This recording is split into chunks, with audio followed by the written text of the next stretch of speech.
What's good? What's good? Daily, daily, go get a Miz show. You think it ain't when it is? You think it won't when it wins? We are here and we are in motion. We do this thing, taking off left lane, no coasting. It's the Daily Go Get a Business Show all up in your area, y'all. The Daily Go Get a Business Show all up in your area. Hump day, yeah, baby, yeah. Do it. And it's the daily Go Get a Mism show.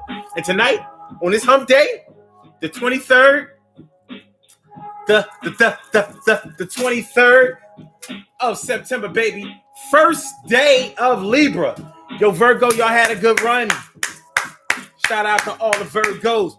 Rock the house. See all the Virgos rock, shock, and turn it out. But it's Libra time. Libra, y'all do the damn thing, man. You know, it's been rough this year. It's been rough this year astrologically for everybody. You know, nobody really got a chance to turn up. But we still rise, baby. Still I rise. Tonight on the Daily Go Get a Business show, we are talking about elite titles, regular pay. So we're going to talk about people who have good jobs. Not great jobs, but they have good jobs. And they have the kind of jobs where they work at the kind of places that make people say, oh, you work there? Oh, and people think that you're getting paid like that, but you ain't really getting paid like that. Or you work at a place where you really feel like you're a little bit better than other people, even though that paycheck don't say that. It don't say that you're better than nobody. Oh, no. Oh, no. Oh, no. Oh, no. Oh, no. Oh, no. So that's what we're going to get into tonight. Elite titles, regular pay. You get paid just a little bit of cash, but you act like you got that ass to kiss. I ain't trying to diss everybody who makes a good living. It's on my side, see? And I'm trying to diss what you do for to make sure that you take care of your family. What's going on, my brother from another mother, Norris Hill? Yo, how you feel? What's the deal? And Emily Dunlap is in the place. It's great to see your face. And yo, Valerie, Miss Green. What's going on, Miss Green? I'm glad to see you all up on that scene. And Carol Chamberlain, mi favorita. From the first time I saw you, I was really great to meet ya. YS Books. What's going on, Yvette Stokes up in the house? What's going on? My good to see you, T. Carey Wright. So it's the Daily Go Get a Business show, hump day, first day of Libra. You know, they kicking in the door. You know, I mean, they just say,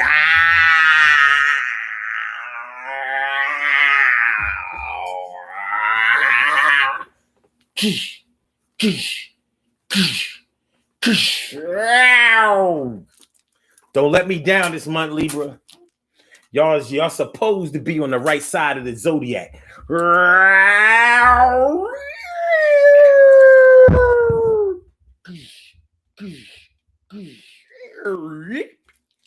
right. So we're talking about elite titles, regular pay. Y'all all know it. Y'all have probably worked on jobs, right? You have probably all worked on jobs where certain departments of the job thought that they were better than other departments at the job. You understand what I'm saying? We all work for the same company. Our checks get signed by the same entity. But those cats up in administration seem to think that they're a little better than us. They treat everybody else like shit. They walk around with their nose in the air, act like they don't want to socialize. Won't even speak to you in the corridors, the hallways, the common area. Well, we in the cafeteria, baby. You know what I'm saying? These cats think they so great. They in the workout room. They in the exercise room at the job. They don't even wipe down their equipment. They just get off of the equipment and walk away. Like, shit, I ain't got to wipe my shit off. You know what I'm saying? You know what I'm saying? You know what I'm talking about. None of y'all are on or are in entry-level positions, but they treating you like maybe your job is a little bit less significant than their job. And they would have you thinking that they are making six figures on their way to seven, and they're not. And even if they were, Is that justification for treating somebody like a second-class citizen? You're trying to treat me like I'm a street urchin. I mean, I got a job. I went to school. I completed my schooling. I have a degree like you. Yes, more than an associate's degree. Not that there's anything wrong with an associate's degree. Because, shoot, some college is better than no college. But even if you have no college, doesn't mean that you don't have and can apply the knowledge. So let's get it popping. Urban Therapy with Sun 752 with this your daily. The daily go get 'em show. We do this every single day. Every day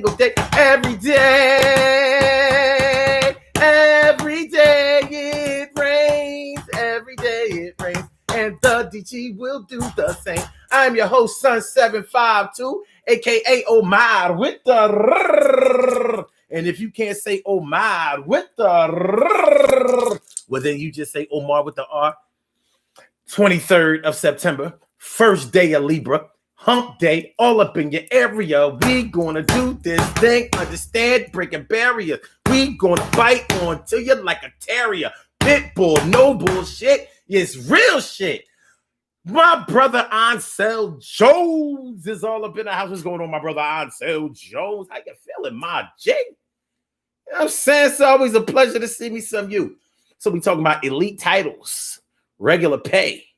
Elite titles, baby. Regular pay. What y'all know? What you know? What y'all know? Talk to me. So yeah.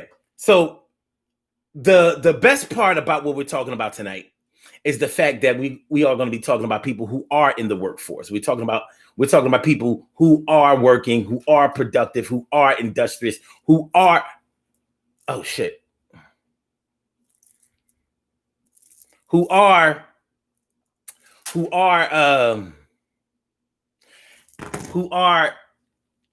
making an honest living and trying to take care of their families. I have to do something real quick. I want to show y'all something.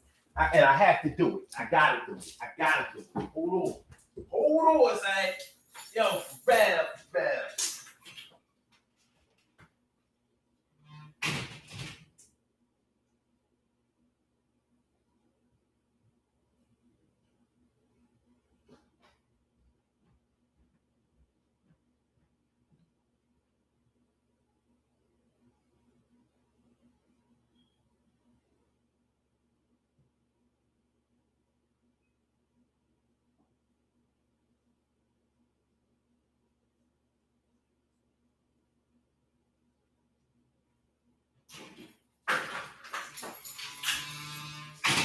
Yeah, my bad, y'all. But I was unprepared, and I had said that I was going to do this. Okay, so, because we talk about jobs tonight. Sorry, I had to go get this thing. There's this little girl. There's this little girl who lives next door to my mama house. 5 years old. And she is nothing short of amazing. Nothing short of amazing. I'm always fascinated by children. I've always been fascinated by the imaginative, curious nature of children. Like they can put you in a really good space. You know, when life's reality starts to get you down, you start to see the enthusiasm, hopefulness of a happy child. Well, this little girl, and I'm not going to say her name, but this little girl who lives next door to my mama house is 5 years old. She has a baby brother who's 2, about to be 3 next week. And she has these little business cards. She has these little business cards because she fashions herself as a business person. She's a businesswoman. So she'd be like, she gave me this little card. She gave me this little card saying that she was a detective. I was like, you're a detective? She's like, yes, I'm a detective. I was like, get out of here. So me being me, I started messing with the little girl. I said, wait a minute.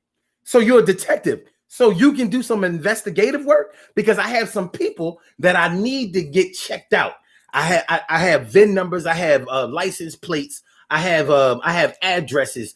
You know, the whole black community really depends on if you can get these people investigated, because we need to clean up the black community, and you may be just the person to do it.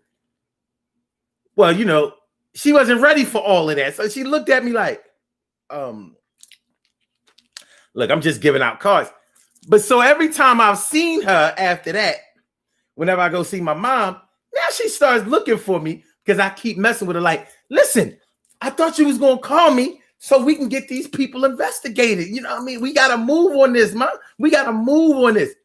And she like, I know, but you know, I've been so busy with my businesses that, you know, I just don't have the time yet. But as soon as I get the time, then, you know, I can do what you need me to do. You gotta hear this little girl. She's going to be a star. She's going to be a star. But she made these little things. In the beginning of the pandemic, in the summertime, well, I should say, you know, when it started to get warm, she made these things called mosquito covers. So her idea is that she took these paper towels and she bonded them with, I don't know, some type of adhesive. And the idea is that you slip on these disposable sleeves, because that's ultimately what they are. These are disposable sleeves that will cover your arms in the summertime so that mosquitoes will not bite through them. And she had a whole stack of them. And she calls these her inventions. I'm looking at this shit like, say what? What we doing, little mama? You know what I mean? You know, like, she was like, you want to try one? And I said, well, yeah, let me see what you're doing. She had a whole stack of them.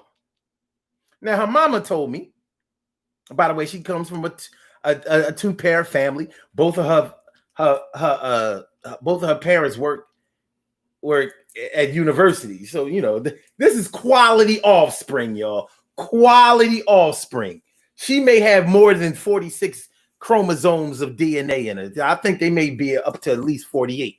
So you slip these things over your arms, and these should protect you from mosquitoes being able to bite you. And I got the thing, I said, the fuck out of here. So she said, you want some? And I said, yeah. I said, listen. Okay, her name is Harriet. I said, listen here, Harriet. I'm going to promote your product on my show tonight. I'm going to promote it because small ideas like this grow into big ideas like what you may get from an industrial company like Dow or something like that. But this is a small idea, but they are arm covers. So during this pandemic time, if this was made of something besides paper towel, something that would be able to ward off the virus, this could actually be a marketable invention. And it may have been done before, but to see a 5-year-old have the presence of mind to even fathom something like that, she made me feel great. You know what I'm saying? Like, yo, Harry, you're the truth. You're the trizzy. Yes, you are. So, you know what I mean? One day, that little girl is going to be a superstar, and she's going to get far. And I ain't never going to forget that shit. You know what I'm saying? All right. So we was talking about us, me, you, we was talking about elite titles, regular pay. Elite titles, regular pay. Yeah. I see my girl. I see my girl, Charlene Curry. Charlene Curry. What's going on, Charlene? How you feeling, Charlene? Good to see me some you all day coming through. And Queen Monica. Queen Matu Mayini is all up in the house. What's up, Queen Monica? What up, Queen? What up? Elite titles, regular pay. Elite titles, regular pay. Which y'all know? You work at a job, or you know somebody that works at a job, and you know they make a good salary. You know, and they ain't killing nothing, but they ain't gonna die. They ain't killing nothing, they ain't gonna let nothing die. Ain't killing nothing, ain't gonna let nothing die. You ain't killing nothing, but you ain't gonna let nothing die. But you would think that they was making all of this money by the way that they either carry themselves, treat other people, or by the things that they say. You know, I don't deal with those types of people. But your pay is equal. I don't deal with those type of people. Yeah, but your pay is really kind of equal. Yes. What's going on? The beauty I could not see, Cherry. The beauty I could not see, Cherry. A Cinderella, Dana Dane. Well, it's the woman Dana Dane with fame. What's going on? How y'all feeling, man? So y'all get the gist of what I'm talking about. Do y'all get the gist of what I'm talking about? YS Book says, I haven't worked a 9 to 5 since I was 23, so I have nothing to add in this conversation. Actually, you do, because whether or not you work, shout out to you for working independently. But people who work independently deal with clientele of people who work for other people. So you still know people, you still have family, you still have friends, you still have clients, you still have associates, you still have people that you know, you still have neighbors who work 9 to 5. And you may think that, you know, when they go to work, they seem like they make good money, they're living the American dream, so to speak. Well, we know that nightmares are dreams too, but nonetheless, they may have the 2, 3, or 4 car garage. Nice. You know, white picket fence, shaggy dog, 2.5 children. You figure, okay, I mean, by the looks of things, they must, work at a decent job, combined income, male and female, man and woman, husband and wife, spouses, whatever the living arrangement is. And it looks like they must be pulling in probably about 200 grand. That's the way it looks. Little do you know that they may have a combined income of 150. They may have a combined income of 125. And there's nothing wrong with that. But by the way that they carry themselves, because they may be bougie, type bougie, not, and don't get me wrong, just because you're bougie doesn't mean that you're not nice. Just because you're bougie doesn't mean that you always treat people bad. But you might. You might have your nose in the air about certain things. You may pretend not to understand the struggles of those who don't have what you had, and come to find out that you don't really have a lot. You're doing what a lot of people who don't have really any money do. People who live in the projects, people who live in the hood and don't really have that much. But you see, they dress awfully nice, got all the latest fashions, name brand conscious, very name brand conscious. Whether or not they can afford it seems to be besides the point. They got it, and it's not only the people who are of a modest income who do that. It's some people who are of upper modest income, upper modest. So the example that I used when I wrote this thing up, I said, you work for the government, but you're a file clerk. That's your job. $35,000 a year. You're a file clerk. You work for the government. Now, the good part about it is you have those government benefits. Ain't no benefits better than government benefits, especially when it comes to healthcare. Got the top notch. What the president gets, you get. What the governor gets, you get. The senators, you get the same thing. That is the beauty of having a government job. But your file clerk, $35,000 a year. $35,000 a year is $35,000 a year. That's what it is. We're talking about $17.50 an hour. There's nothing wrong with $17.50 an hour, but that's what it is. That's how much money you're making. Okay. All right. So, so you don't, when people ask what you do for a living, you'd be like, I work for the government. People are like, oh shit, you work for the government. They don't know. There are a lot of government jobs. You could be a janitor. You still work for the government. That's who signs your checks. But guess what? You're a janitor. You might be making more than that file clerk. But that file clerk might treat you like shit. You get it? Working custodial services. Housekeeping. They don't know how much money you make. What they do know is that your job is to clean up behind them. So some people treat housekeepers like they ain't shit. They treat them like they don't know anything. They treat them like they must have dropped out of high school. They treat them like who would want to do this for a living? That's how housekeepers get treated. I feel some kind of way about that shit. So they don't know that the housekeeper might be making $20 an hour. And you're making $17.50. But you work for the government. They work for the government too. Same building. You make $17.50 an hour. They make $20 an hour. You treat them like you make $40 an hour. They actually act like they might make $12 an hour. That's how you make them feel. Shout out to my people who make $12 an hour. Anybody who makes an honest living, I ain't mad at you. I'm happy. I'm happy with you.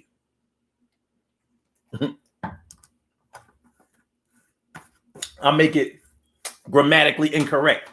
I'm happy at you. I'm happy at you. Do your thing. Because it's not where you start, it's where you finish. And anything in life, it's not where you start, it's where you finish. Everybody has been a rookie in their career. Everybody has had to start at an entry-level position. It's just that some entry-level positions pay a lot more than other entry-level positions. You understand what I mean? But there might be a reason that you tell people that you work for the government instead of telling people that you work as a file clerk.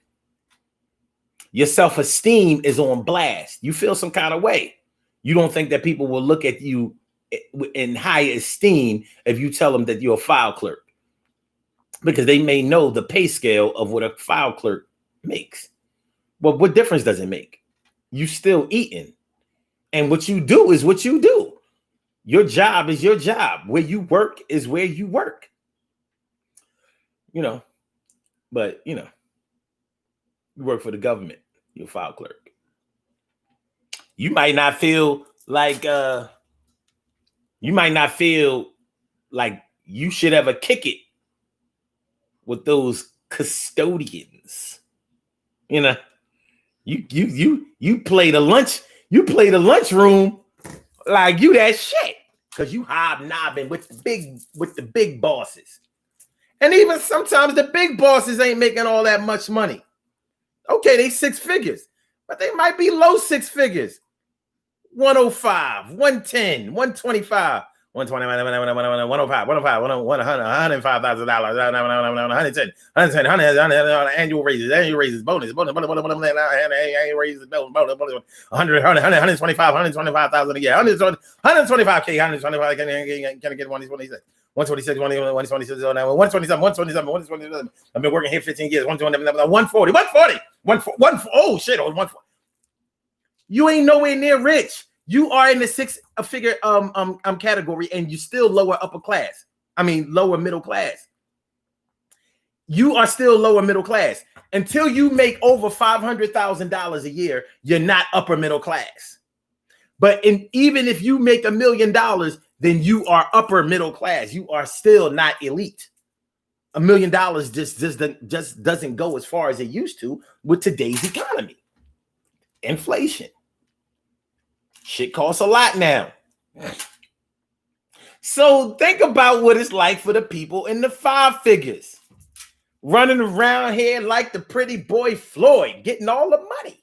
You get no money. You make $95,000 a year. It's a nice salary. It's a good salary, but you're not making a lot of money. You're still lower upper. I'm lower middle class. Period. 5 figures is 5 figures, and your 5 figures up until you get to 100,000. So if you're $99,000, you're still 5 figures, and you're still lower middle class. Mm-hmm. Mm-hmm. Mm-hmm. Mm-hmm. So there's some people out here that you can't tell nothing because they figure they got it going on and on and on and on. Do y'all understand what I'm talking about a little bit better now? Elite titles, regular pay. Elite titles, regular pay. All right. Valerie Green says, YS Books, my government name. Okay. All right, wait. What we got here? What we got? Christopher Catchings is in the house. What's going on?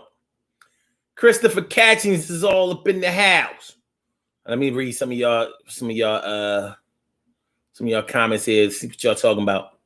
Emily says she on to something. Just need. Oh yeah, these are my little Harriet. I said she's superstar. Oh, see, Monica? She says, I needed that today. Was just bitten twice on my wrist. Those mosquitoes been on some shit. I think them lantern flies then gave these mosquitoes like an extra bite, put them on steroids or something. Why this book says, believe it or not, imagination, Omar, 40 years ago with the same personality is just funny as hell to me. Yeah, she has a very industrious nature. It's like, it's so refreshing. Like, I didn't, like Monica said, I didn't know I needed that today, but I needed it. You know what I'm saying? Needed that. Emily said, tell her I'm looking forward to seeing her on Shark Tank. Man, fuck Shark Tank. I'm looking forward to seeing her own something like Shark Tank. I don't want to see her as no contestant. I want to see her, you know what I mean? Behind the scenes. We do too much work in front of the camera. We need to be behind the scenes. Let everybody else do their jobs. We want to cut checks. That's what we need to be concentrating on. But there isn't anything wrong with being in front of the camera. Personally, I prefer it, but I'm just saying. All right. Valerie Green says farmers could use something like that. No doubt. I'm trying to show her smart as a whip. Beauty, I can see Cherry says, oh my God, you're making me cry. I love to see Black children with gifts, especially when you can recognize them early. I want to order some sleep. Yeah. Yo. And she's the cutest thing. You know what I mean? Little brown crushy. Like, yo. I was telling her mom, I was like, that's quality offspring, yo. Quality offspring. Word up. Word up. Got it going on. No doubt. All right.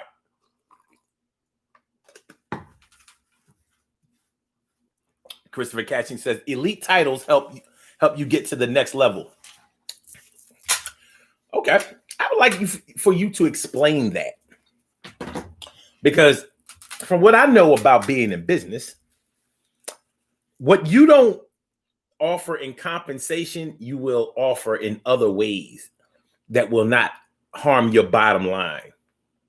So you may give somebody a promotion, but the promotion is really a lateral move, but it makes that person feel better because they feel like their title puts them above the rest of their peers. Meanwhile, they're only making very little money than they were making before because they didn't know how to negotiate. But you did. So you offered them something and they took it because they don't know not to just take what's offered, but to know their worth and negotiate. You know, a lot of people don't know when you go on a job interview and you get and they choose you for the job and they offer you They give you a job offer. A lot of people just take whatever they offer. Like, oh my God, yo, I'm making $75,000 a year. They don't know they could have been making 105. They don't know. They don't know. They don't know. They don't know. They're so hungry to get the job, so eager to get the job, that they think that if they ask for more money, that they're going to be like, no. And it doesn't work that way. They think that if they ask for more money, then they're going to go to the next person who applied for the job and be like, all right, well, look, such and such wanted too much money. You were second. They don't know. You have to start the process all over again. There is no calling the other person that we turned down. Unless you're in small business. In corporate, nope, you got to start all over again. So it makes sense that they will play ball with you. Now, it's going to be scary because you're going to be like, the first time you do it, you're going to, you think like, all right, they offered me 65 and I said 70 and they said 65. I better just go ahead and take the 65 because I was really going to settle for 60. You understand what I'm saying? But no, go all the way up to 80. They got the money. It's in the budget. They have to make money for you to negotiate. That's the way it works. Everything is budgeted. They have actuaries for this kind of thing. But anyway, getting back to what you were talking about, Chris. So giving somebody a better title will make them feel like they're more of a leader or whatever. So they may actually become a toxic employee, but they're toxic in your benefit because now they start snitching and telling on people and things like that. And you feel like, okay, good. We're restoring order here. And you know what I'm saying? Everything is going well. And my bottom line is being protected. And I only had to give this person a few packs of planters. So elite titles don't get you to the next level. You know what gets you to the next level? Your tenacity, your self-esteem, knowledge of your self-worth, your doggedness, your patience, working and waiting and negotiating, working and waiting and negotiating, make sure that they understand the thing that you're stating. That's my word. All right. Okay. Christopher Cassie says, what do you do now? Realtor, business owner, drug dealer? I am a pimp. Yes, I am. I am a pimp. I pimp hoes. They give me all kinds of money. You know what I mean? And I don't give them nothing, but I dress them nice.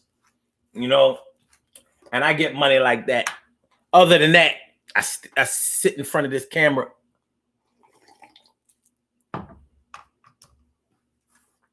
and I have secret sponsorship. So I'm basically rich, but that's what I do for a living. That's how it goes. All right. Norris Hill says, although I was once a BK manager, and I guess that's Burger King, I felt like a babysitter earning $1 more than the crew members. Exactly. That's exactly what I'm talking about. Norris. Now, there's nothing wrong with being in management because at the end of the day, and this goes perfectly with the title that we're talking about. At the end of the day, you work for a Fortune 500 company. People look at people who work in work in fast food like they are the fucking scum of the earth. Like, people want to mistreat the people who handle their food. I've never understood it. I've never participated in it. I'm not with all of that. And I also recognize that a fast food job is not just for children. It's not just an after-school job. Adults have to work there. But if you work there and you do well there, you can work your way up. You can, a manager at a fast food restaurant may not make a lot of money, but A regional manager is going to make a decent salary, and you can become a regional manager. If you really think about the skills that you develop managing the high-paced nature of a fast food franchise chain like Burger King or McDonald's or Chick-fil-A or whatever, if you think about the skills that you develop, you will eat Ruth Chris alive. You could go in there like, yo, you worked at McDonald's? You managed McDonald's for how many years? Like 5 years. You can go in Ruth Chris. You can go anywhere in the whole industry, in a whole restaurant and hotel industry, and bust their ass. It's sort of like going to school, and that's how I choose to look at it. Sadly, a lot of people who work at fast food restaurants as managers don't look at it that way, but they should, because it's the experience that you get that will get you to the next level. If you can effectively manage a McDonald's, a Burger King, a Popeyes, or whatever, to the point where you can hold that position for 5 years, you know what it takes to manage that shit. You got to deal with disgruntled employees. You have to deal with disgruntled, underpaid employees with high turnover. Motherfuckers not coming to work because they don't think that it matters. People who come to work don't want to do their work well, get into arguments and fights with patrons. You have to give food back. You got to fire motherfuckers because they ate fries or a burger on the job that you were going to throw away at the end of the night. That shit ain't sweet. But at the end of the day, you work for a Fortune 500 company that is way bigger than any Ruth Chris, than any Del Frisco's, or any of those really nice high star number restaurants. You know, I don't even think Ruth Chris is a 5-star restaurant. I know it's not a 5-star. It's like a 3. Let me see. Let's Google it. Is Ruth Chris a 4-star restaurant? Here it is. Ruth's Chris Steakhouse. It says it's a 5-star. I don't believe that shit. Fuck out of here. It might be 5-star by certain reviewers, but I don't think that nationally it's a 5-star restaurant. I don't believe that. I don't know that to be true, but it is a very good restaurant and whatever. But it ain't big as no goddamn McDonald's. You don't hear Ruth Chris talking about some billions and billions and billions. No, it's not like that. So it's not where you are, it's where you can be. But you have to start somewhere and work your way up. And hard workers make it. And hard work seems to bring you a little bit of luck. But nonetheless, we talk about elite titles, regular pay. Elite titles, regular pay. Elite titles, regular pay. So these cats running around here on they high horse like they getting all this money and they doing things way big and, stacking money and all of that kind of shit. And you find out like, you are of a really modest salary. Modest as fuck. And this type of attitude exists in almost every area where you have a multitude of employees. There's a class system. There's a class system in almost every job, because there are no communist jobs. There are no jobs where everybody makes the same money. There are no socialist jobs. Some people make more money than other people. And believe me, even though most jobs discourage discussing your pay rate with other employees, motherfuckers going like, shit, I'm making more than that. I didn't accept that little bit of money. You know what it is? Motherfuckers' egos are at stake. Annette Davis, the number one. Annette Davis, the number one. What's going on, Ma? Thanks for coming on through, showing your stuff. You know how we do. Yo, when life is tough, word. We ain't going nowhere, yo. I know I was late. You know what I'm saying? So I ain't, I ain't even tripping. I ain't even tripping on the time. We good. And since we talking about being good, y'all can call into the show.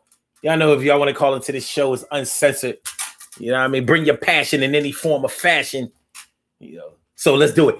And the number to call is area code 319-527-6199. That's a number to call. I said a 319-527-6199. Yes, y'all. I said a 319-527-6199. Yeah, get on the line. I said a 319-527-6199. Yeah, get your shine, baby.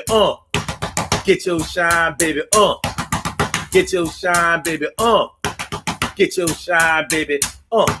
Get your shine, baby. Get your shine, baby. Get your shine, baby.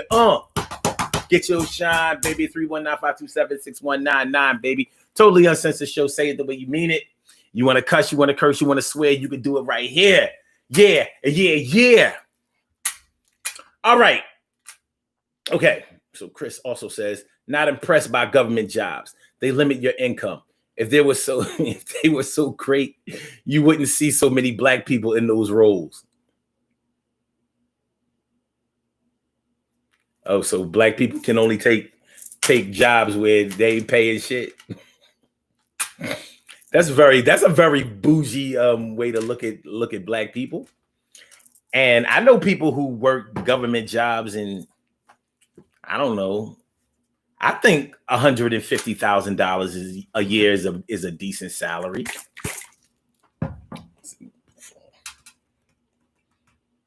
It sounds pretty good to me. I don't know. But I do know people who work for the government and make $150,000 a year. And I know these people. Like, so.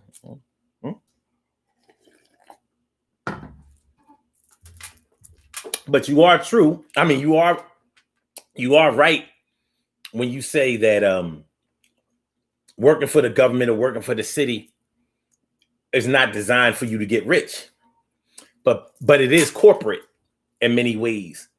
And there are ways, and your industrious nature, your hunger for success and income is going to make you develop other streams of income. One thing that I've noticed city employees and government employees have is that they are very resourceful, and they network. They network. So getting things for free or on a discount is as good as having money given to you, because if you have to still put money out, it still comes around for a full circle. So, you say the private sector pays better. Of course they do. But you'd be hard pressed to find people who work for the government who are totally dead broke. You know what I'm saying? Like, you ain't gonna be below the poverty line, but But I see what you're saying. I think it was a little elitist the way you put it. Definitely bougie, but I see where you're going, and my understanding nature is going to allow me to excuse that. So Jones says, Junior ROTC made me an E2 once. I finished basic training. Without JROTC, I would have been E0. Hey.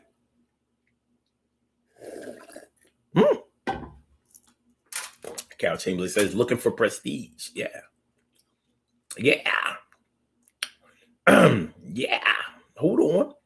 Hold on, Shirley Shore, the world's most precious and greatest pearl in the world is all up in the house. What's going on, Shirley Shore? The world's most precious, greatest pearl in the world. What's good? Yeah, I'm all the way up here. In these comments. What's up, Stacy Green? Stacy Green is all up in the house. Yeah, I mean, good to see me some you. Word up. All right, Carol Chamberlain says, Hell, I know a guy who worked for the IRS in maintenance and told everybody I work for the government, and he was a contractor. That's all ego. It's ego. You want to sound like you, yeah, I mean, you faking it till you make it. And you ain't got to do that. Because at the end of the day, you know how many zeros are on your check.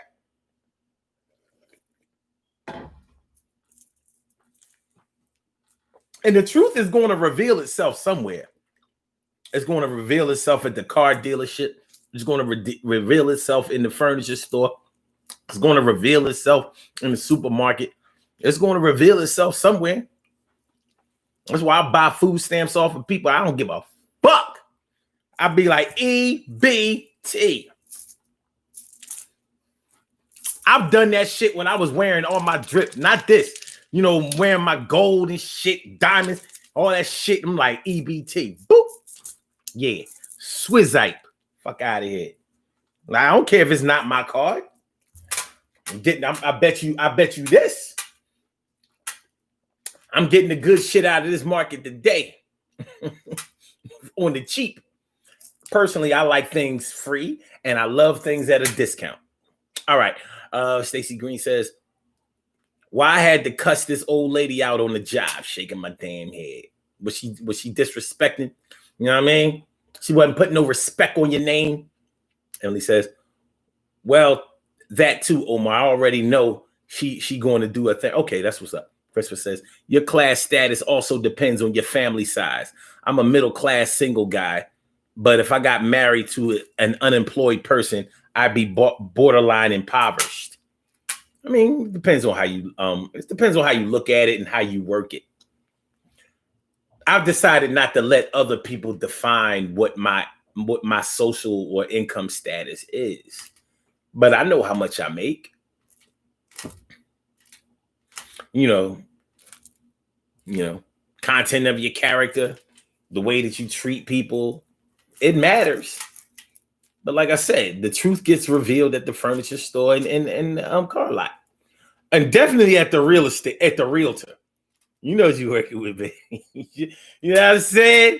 You East Mount Airy status. You ain't ready for West Mount Airy. You ain't ready. Listen. You East Mount Airy status. Be happy with that. You lucky. Because you could be Dogtown. Shout out to Dogtown. Ain't nothing wrong with Dogtown. But look, you made it over to Forest Ave. You made it over to Forest Ave, baby. East Mount Airy all day. But you ain't ready for West Mount Airy. You ain't ready. You ain't ready to be on that side of Sedgwick Street. You know what I mean? You ain't ready for the Allen's Lane. You not. Slow down. Keep working, though. Keep working.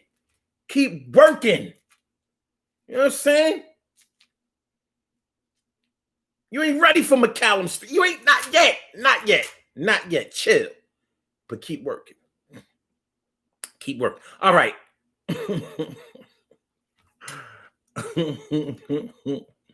Okay. Narcil says there are a lot of low bid contractors with the government. I had a kitchen position once, bragging about working for the State Highway Patrol Academy with my no benefits half and ass.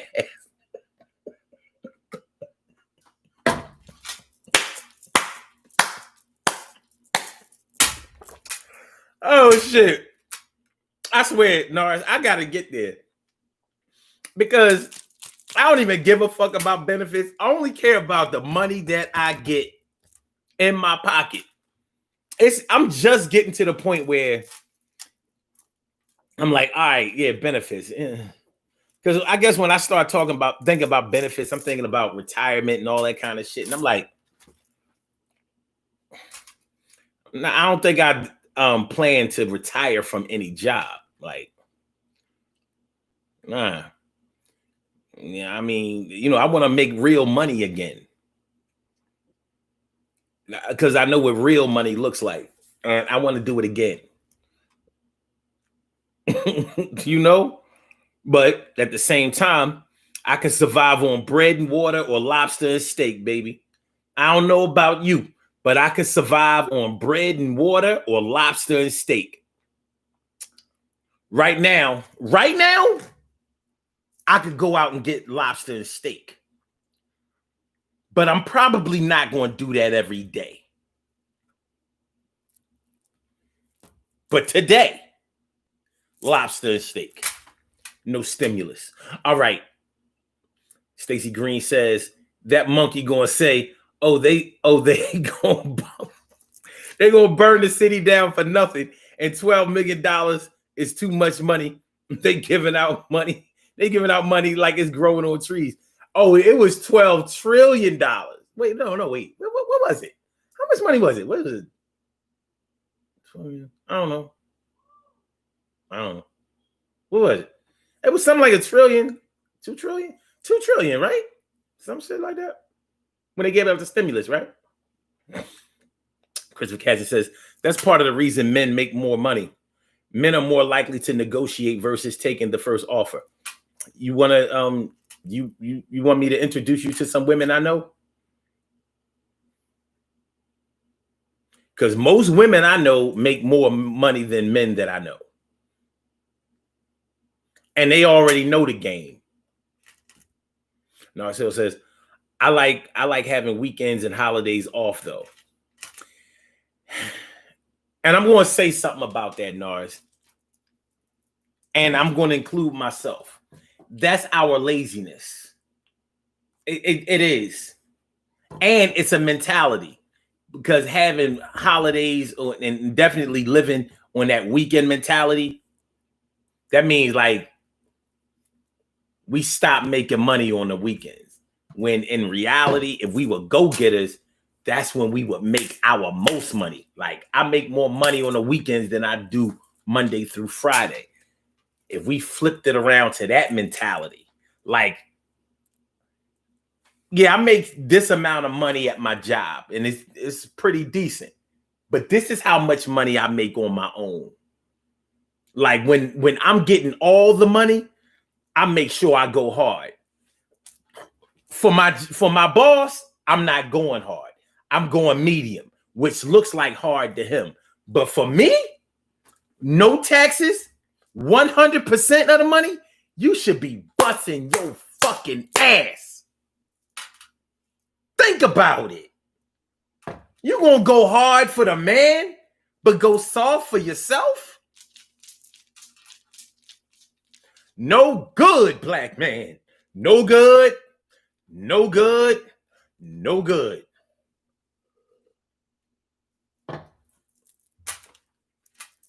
Four years ago, when I was doing some personal training, that little bit of money that I was charging people for personal training meant more to me than my 9-to-5 job.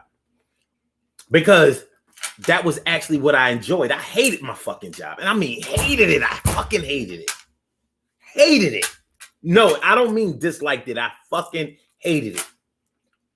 And it ain't easy for a Leo to be going to work every day at a job that he hates. That ain't no easy shit. But I was raised to be responsible. But I was hustling backwards. But that little bit of money that I got from personal training meant a lot to me. That was the gift. The other shit, that was the robbery. That's how it felt. Stacey Green says, I cussed her out so bad, everybody shut the fuck up. It's quiet as a library right now. Carol co-signed what I was talking about. Christopher, I beg to differ. Not all women are that way. Please don't generalize. Word up.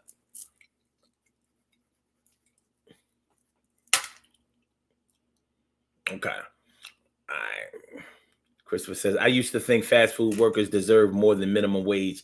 I changed my mind after I thought about the business model.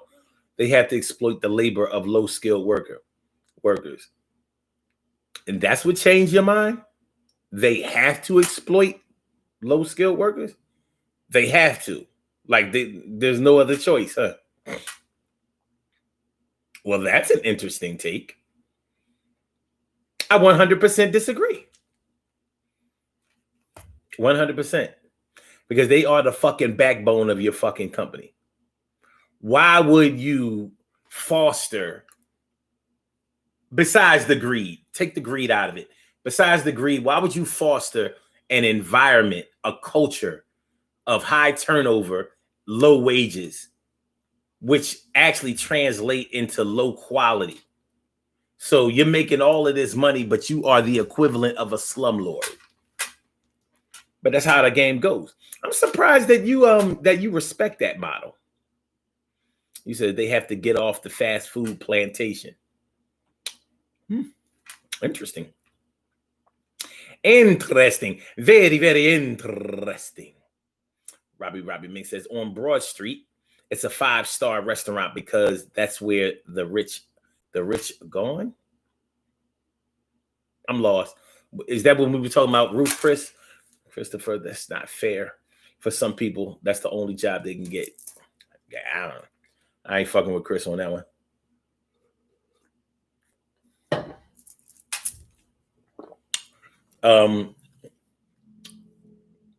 No, as Hill says, competitive wages. Competitive wages. Okay. Wait a minute. Hold on. My chat opened up a little bit. Oh. Okay. We have a call on the line. I didn't know. I was way up in the chat. Way up in the chat.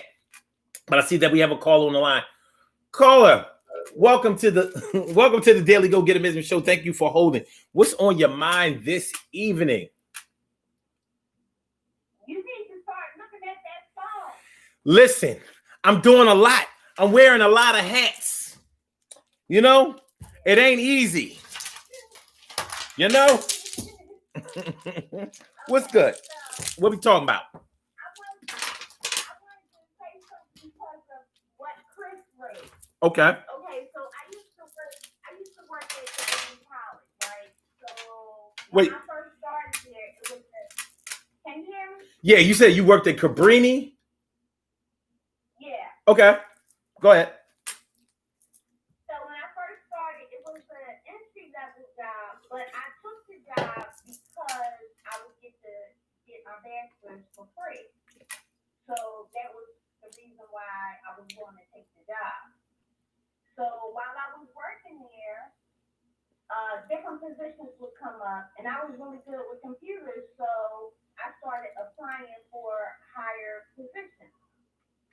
So I got it, and the boss that they put me with, I was more experienced on computers than she was. Mm-hmm. So eventually it got noticed that, my work performance was a lot better than hers.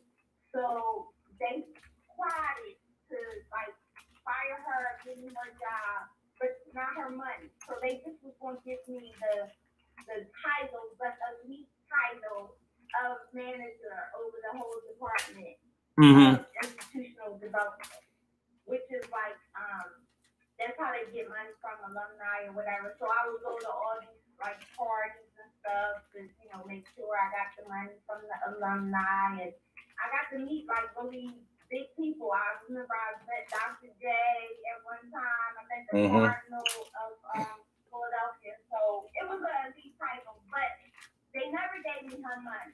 They gave me a portion of what she was making, although I was better at the job than she was. Mm-hmm. So if you know anything about Cabrini College, it used to be a girls' college. Right. But it was co-ed when I was here. But it was mostly. Okay. So they had one. It still is. It still is. Right. So they had one lady that sat on the board. She was an alumni, and she was the only Black alumni in the history of that college. Mm-hmm. And she came and closed the door, cause I would be in meetings with the president of the college all the time, and just because of my job, I was, I rubbed shoulders with the important people of the college. So she came into my office one day and she closed the door and she was like, do you know your value? And I was like, ma'am. She was like, you are asking for more money, I heard. I said, yeah, because, and I told her, I realized that they never gave me what the other woman was making, and, that I was more proficient at the job than she was. And, I you're going to have to make a decision. Either you're going to keep asking for more money or you're going to make a move on your own.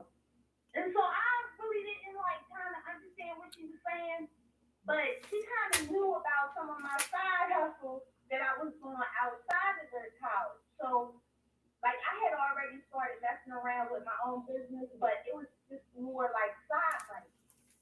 So after she said that to me, it just really empowered me to ask them for the whole amount of money that the other one was making, because at least I should be making what she was getting because I was better at the job, right? Right. They called my bluff. I put my 2 weeks notice in. They called my bluff and let me leave. And I was for sure that they was going to match me, but they did not. They let me leave. Mm-hmm. That next Monday, after I left, I got a call from the president of the college begging me to come the hell back, right? Mm-hmm. So I said to her, you know, like, no, because I already got a taste for my own business full time. And I was like, well, no, I don't want to come back. Well, they turned out to be my first customers that paid me over $100,000 within like 2 months because I turned them into a customer. So I want to tell Chris that yes, women do negotiate, maybe not the same way, but we do negotiate. Well, in defense of Chris, and trust me, there aren't a lot of ways that I would like to defend Chris, but in defense of Chris, I'll say this. Chris defends black women a lot. Like, to me, to a fault. Like, he actually normally offends black men while trying to defend black women. So I know his heart was in the right place. I just don't think that he knew how to I don't think that he worded what he was saying correctly. And I think he gave off a wrong type of impression about the way he feels. But trust me, I've never seen Chris on the side of black men, only on the side of black women. So I'll give him that. So I think it was just a little gaffe on his behalf. You understand what I'm saying? But yeah. Black women are definitely about their paper nowadays, and in a lot of ways. Sometimes positive, sometimes negative. I remember years ago. This chick I knew was telling her her son's father was some shit like that she was telling his girlfriend who was pregnant to increase the child support. She said, because she said, I'm about my paper. So you can be relaxed on your money if you want to, but that's not going to translate over here. And I was like, this is the greediest shit I ever heard. But if she's that, hopefully, if she was that way with her son's father, then I hope she was that way with the man who's signing her checks also. I don't know if that was the truth, but if you say you about your paper, you can't just be about your paper for the free money. You know, not that child support is free, but you understand what I mean. I think, but yeah, it's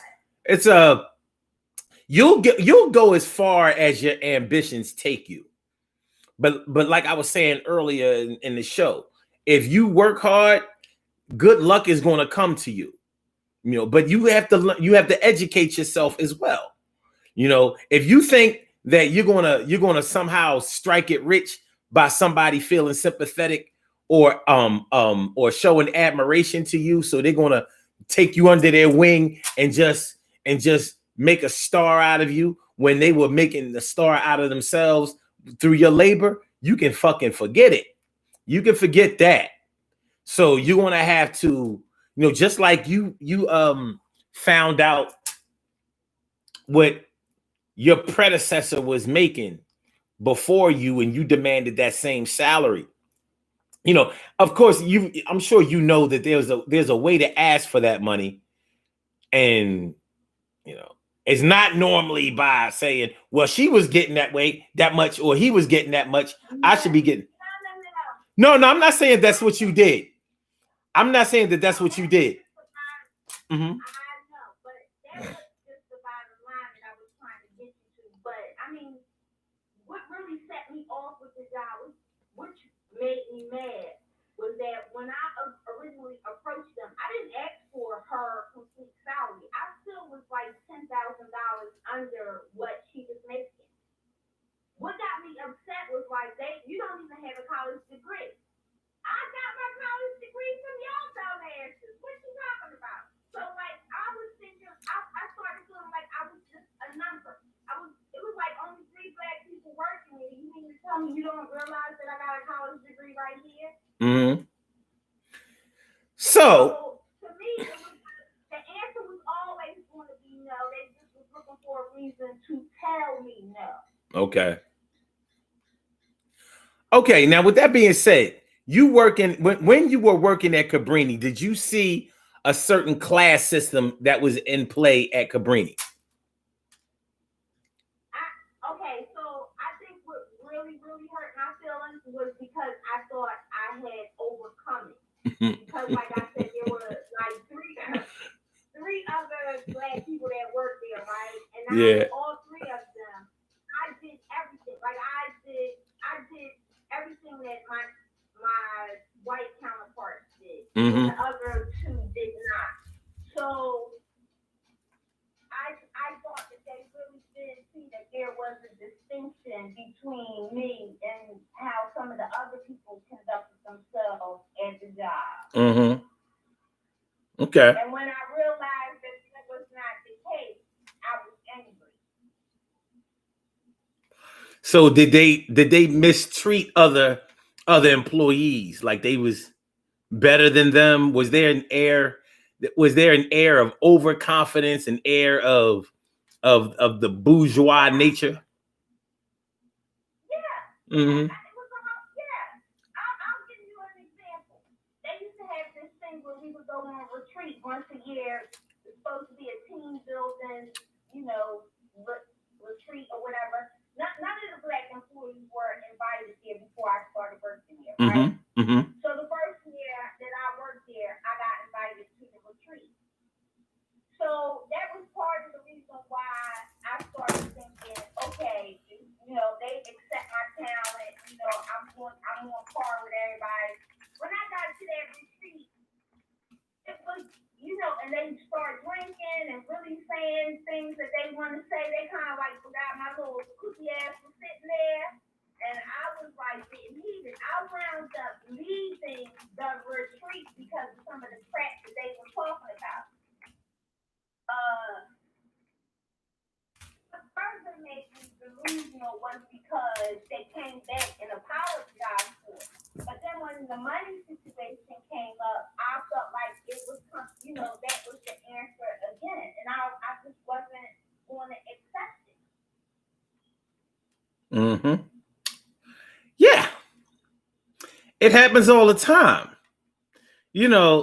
Like there are levels to certain departments, and what I think is interesting is the way that people feed into this will foster that network or that nature. Like, so you like or you accept people treating you like a second class citizen when you may be making comparable money to them, but they would have me go in front of important people. Like I said, I met Dr. J at one point and asked him, to distribute some money to the school, which he did. And, it was like they were confident in my ability to speak for the college, go out on these excursions for the college or whatever. But behind the scenes, that's not really what they thought about me. You understand what I'm saying? Okay. Yeah. But I just realized, like, after the money whole situation came up, I was just if it had not been for Miss Nelson, I would not have made the decision. Like, she kind of opened my eyes and pushed me, encouraged me to go ahead and step out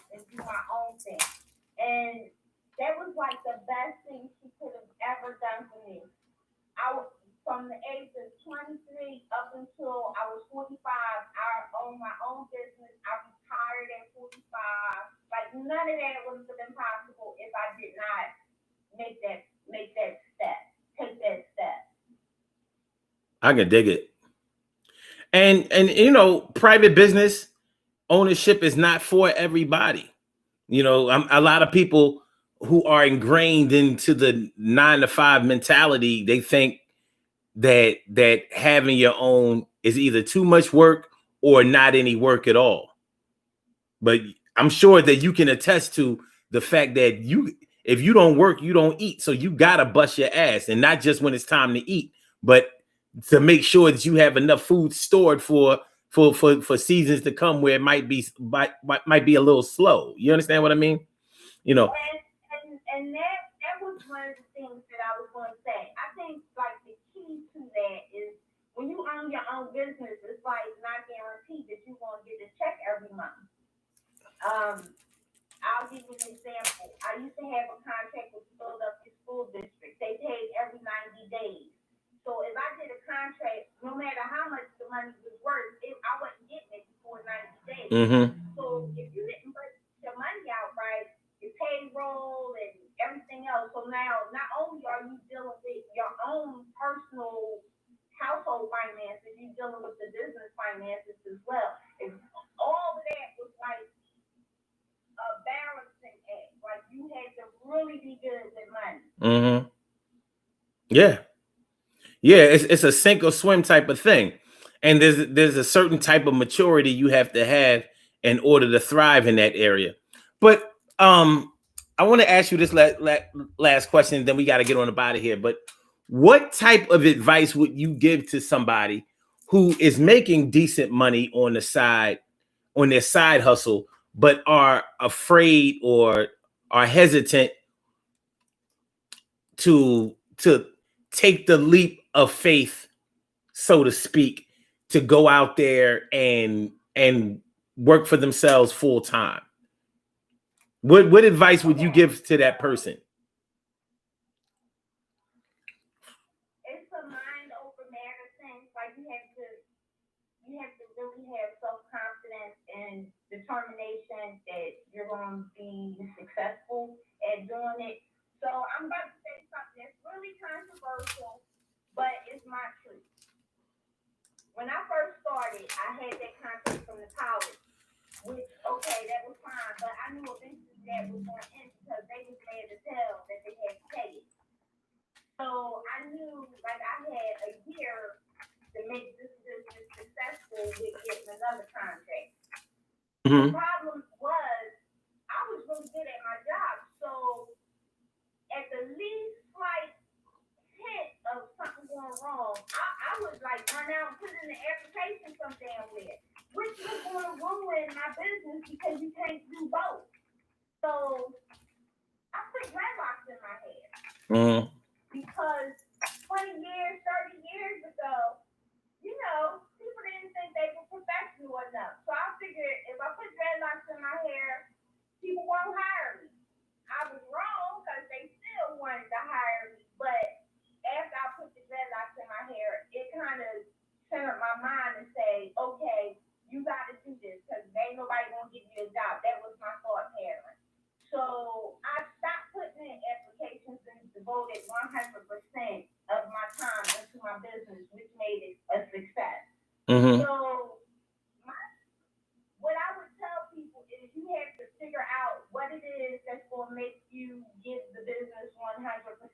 Like the dreadlocks was the answer to me. It might be something else for you. Stop playing the freaking lotto, or reduce your bills down to a certain amount to make you feel comfortable. Whatever is going to make you feel comfortable to get it 100%.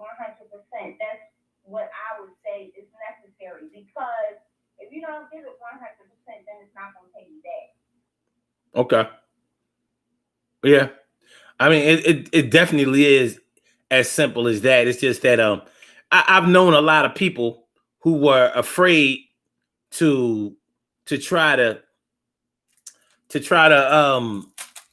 make their side hustle their primary business or their primary income, because they wanted the security of the benefits, the health care and all of that kind of stuff.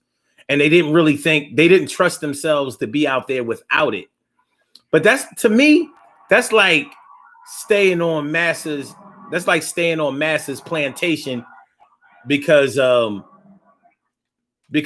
you're so used to the slavery that you figure, well, But then I had other incentives too. Like my daughter was young at the time. Like I started the business when I was 24. uh-huh. So I wanted to be able to take her back and forth to school. I couldn't do that if I'm working a 9 to 5. So it was like a lot of little things that, kept pushing me to like not want to get a job because certain things that I was getting accustomed to was making me say, yeah, you can't go back and get a job because then you're not going to be able to do this. Okay. Hey, I'm just glad that you did it, and that's a hellified example for people out there who may be thinking about it. Because I'm like, if you're making more money in less time doing what you're doing on the side, but you're still depending on your 9 to 5, to me, I'm thinking like that's unacceptable. But I don't live inside of anybody else's head except for my own. And sometimes it gets a little crowded in there. So, I can't be mad at them. When it's your time, it's your time. So that it is what it is. But listen, I really appreciate you calling in again. It was a breath of fresh air. I appreciate you mucho. Thanks a billion. Oh, and I put my little booklet on your Facebook page so that you can see what I've been working on. Okay. This is my playtime. Well, that's what's up. Yeah, and never hesitate to do that. You can flood it. It's all good. All right. All right. You have a good night. Talk to you later. All right, y'all. Let's do this. Very refreshing. That was hot right there. Chris, you got to press number 1 because there are people who are on the line who just listen to the show. So if you don't press number 1, I don't know that you want to speak. But nope, we're at the end of the show. So, all right, Chris, I'm going to give you a few minutes. So make it good. Make it last forever. All right, let's go. Hey, what's up? Thanks for taking me in. I know that I was getting a lot of flack today, so I really wanted to speak and clear some things up. Okay. Thanks for look. You got 3 minutes. Make it happen. Bust it. What I want to say is that when it comes to the criticisms that I had surrounding the fast food workers, I was not trying to come across as elitist at all. That was definitely not my intention. I was actually just saying that is their business model. It doesn't make it right, but that's what it is, and it's not necessarily going to change.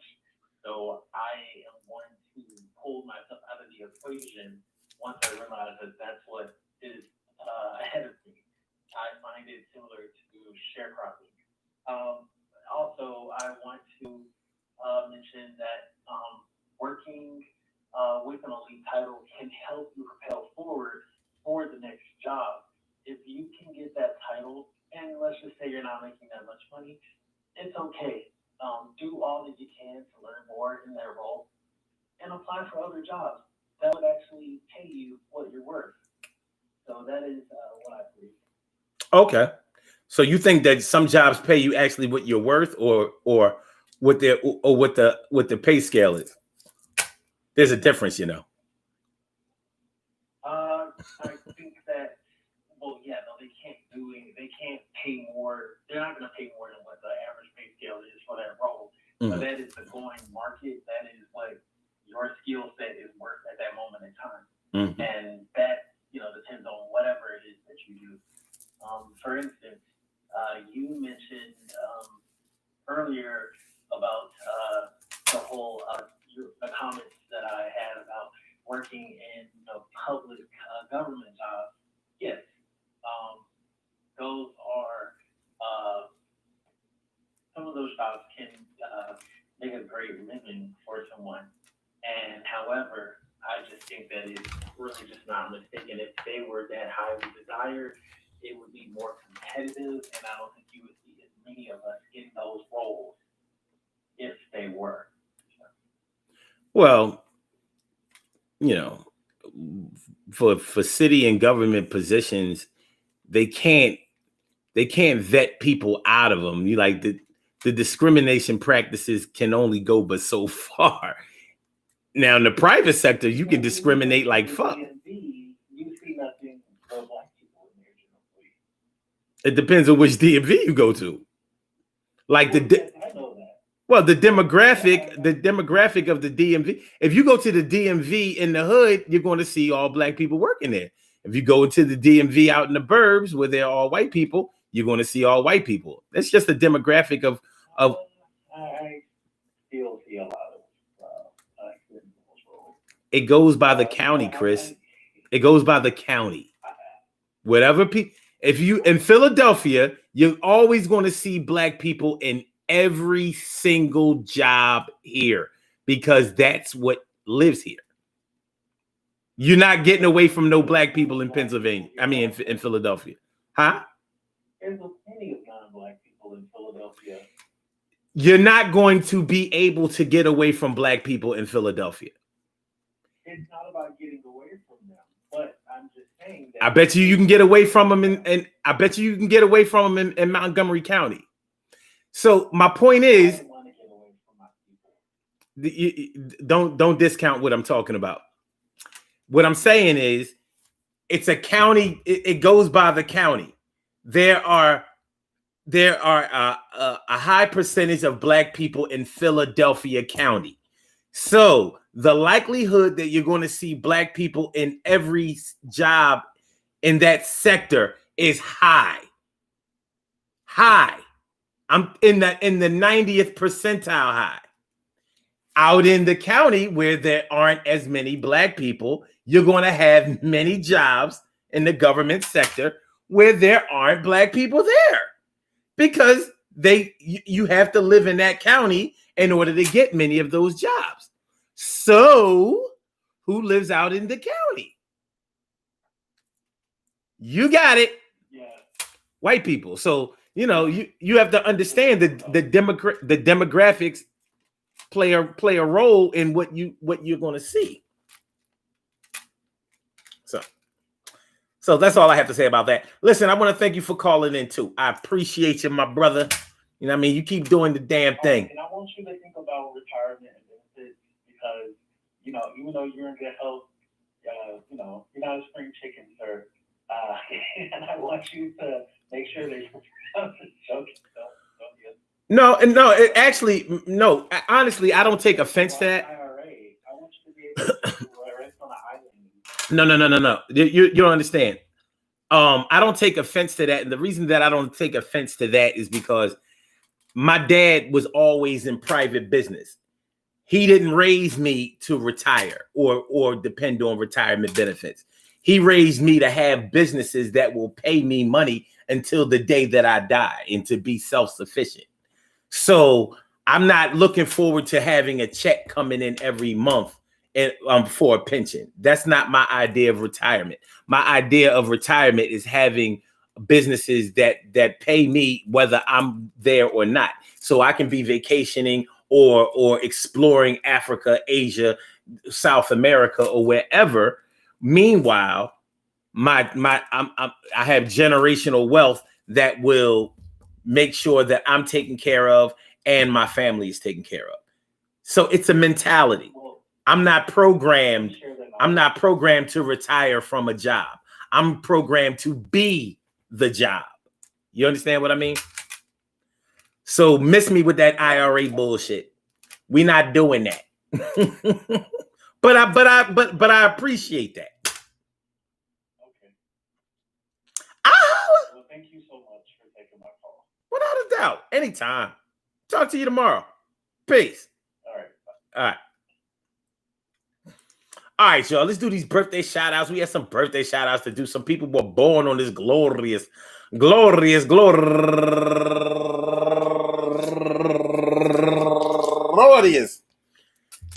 September 23rd, and they deserve to be acknowledged. So let's go about our business of acknowledging them and making them feel special because they are special because they are special because they are S-P-E-C-I-A-L. They are S-P-E-C-I-A-L. They are number one out the box, Tony Trower.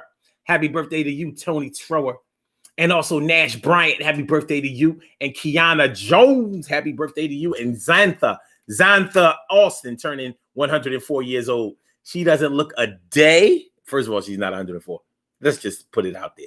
She might be half of that. Okay. And Isabel Dalika, happy birthday to you. And Laura Spencer, turning 47 years old today. And Rose Palm, turning 34 years old today. And Ebony Marini,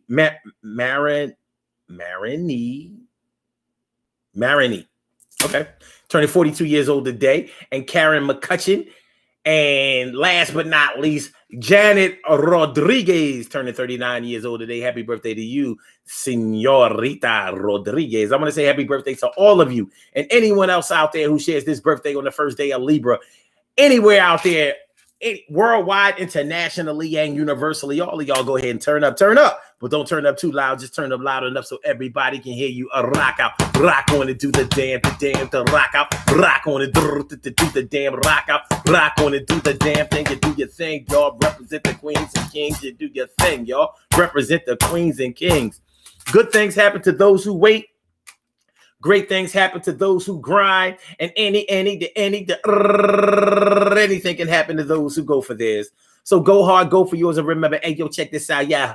Hey, yeah, say, you know, these cats out here be having these lofty, you know, these great titles and all of that, you know, say executive this, senior that, you know what I mean?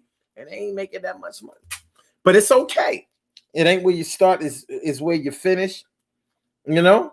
The journey is long. Everything has a beginning and an ending, and the middle is the longest part. So what you do in the middle is going to determine how the end plays out. And you can extend that middle and extend the ending.